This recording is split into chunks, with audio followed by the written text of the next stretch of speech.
Are you looking for a way to sync between Airtable and Google Contacts?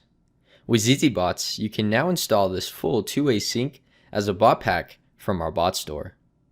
This bot pack contains two bots. One bot will monitor for new or updated records in Airtable and sync them over as new or updated Google Contacts.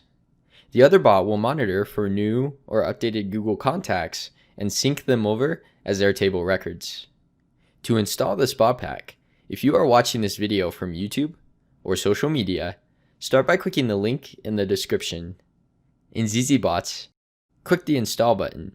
If you don't already have an account, you will need to set up a free account before finishing the install.